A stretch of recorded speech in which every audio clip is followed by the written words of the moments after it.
რამოდენიმე სასულიერო პირმა აკრძალა ამ ფილმის ყურება, ჩემთვის გაუგებარი არის და მე არ ვაპირებ ახლა ამაზე საუბარს, კომენტარებში დამიწერეს.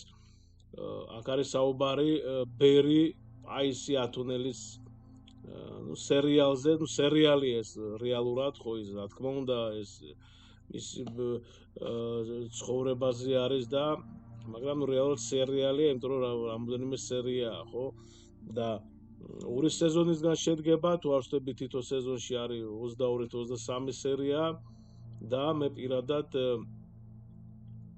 არ ვიცი, სიტყვები არ ყოფნის, მოკლედ, როდესაც უყურე, ხო, რამოდენიმე ბევრჯერ ესე იგი წრებლების წამომივიდა, ვიტირე კიდევაც, ესე მალამოსავით აქ, ნებავთ ლოცვა არის, არ ვიცი რა დავარქვა, ესე პირდაპირ, რა ვიცი, მადლი გადმოდის და რა ვიცი, აი ძალიან ბევრი რამის თქმა მინდა, მაგრამ არ ვიცი რატომ აკრძალეს, ამიდან აკრძალა, არც ჩავეძიები ამაში და პირდაპირ სრული პასუხისმგებლობით მინდა გითხრათ, რა ვიცი, გირჩიოთ ყველას, რომ მთელი ოჯახი დასვით, ბავშვები, შვილები, ესე იგი, მთელი ოჯახი დასხედით ტელევიზორთან და უყურეთ აი ამ დიდებულ, ესე იგი, ბერი ათონელი, ბერი პაისის ათონელის ცხოვრების შესახებ, ეს მართლაც უდიდესი წმინდანი, რომელიც აი ამ როდესაც უყურეთ, მართლაც მოგინდებათ ლოცვა, პირდაპირ და ესე იგი აი მთელი წიგნი არის, აი ჩათვალეთ რომ მთელ წიგნს წაიკითხავთ,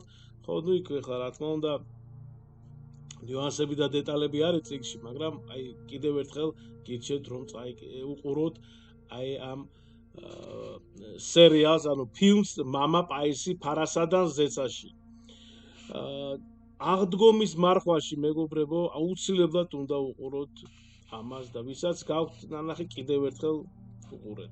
შემდეგი მეორე ფილმი ეს არის ქრისტეს მნებანი მელ გიბსონის ძალიან მძიმე არის საყურებელი ეს ყველაფერი ამ ფილმში, მაგრამ ეს იყო რეალობა, ზუსტად ის რაც ჩვენმა უფალმა განკაცებულმა იესო ქრისტემ რაც აიღო და გაიღო მსხვერპლი ჩვენ გულისთვის.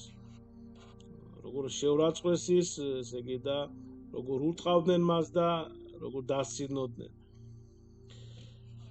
მესამე ფილმი, მეგობრებო, ეს არის 2006 წელს გადაღებული კუნძული, აუცილებლად გირჩევთ ამ ფილმს. დიდი სიამოვნებით დღესაც უყურებ მე რამდენჯერ მაგ ნანახი მაქვს, არ მახსოვს ნამდვილად.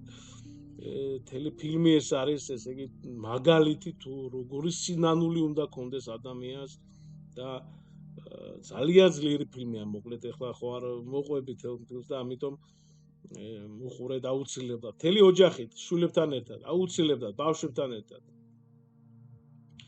მეოთხე ფილმი ეს არის, მეგობრებო, ღვთის კაცი, ძალიან ძლიერი ფილმია ესეც. და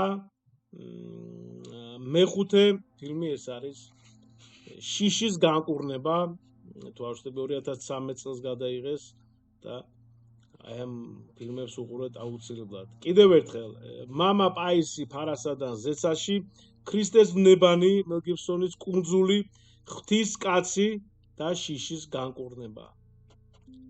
ეს ნამდვილ ამბავზე არის აგებული ეს ფილმი, წმინდანი არის ეს ადამიანი, ექიმი იყო და მოკლედ უყურეთ შიშის განკურნება ქვია. მეგობრებო, მე ვიცი რომ ბევრს აქვს ეს ფილმები ნანახი, მაგრამ აუცილებლად კიდევ ერთხელ უყურეთ და თუ შეიძლება აუცილებლად თუ არ დაიზარებთ, დაწერეთ ამ ვიდეოს ქვემოთ კომენტარებში, შემდეგ ის პირველად უყურებთ ამ ფილმს, თუ როგორი შთაბეჭდილება გაქვთ, ესე იგი რა გამოიტანეთ ამ ფილმიდან და მოკლედ თქვენი ესე ვთქვათ ემოციები და აზრები და ფიქრები დაწერეთ. ძალიან საინტერესო იქნება.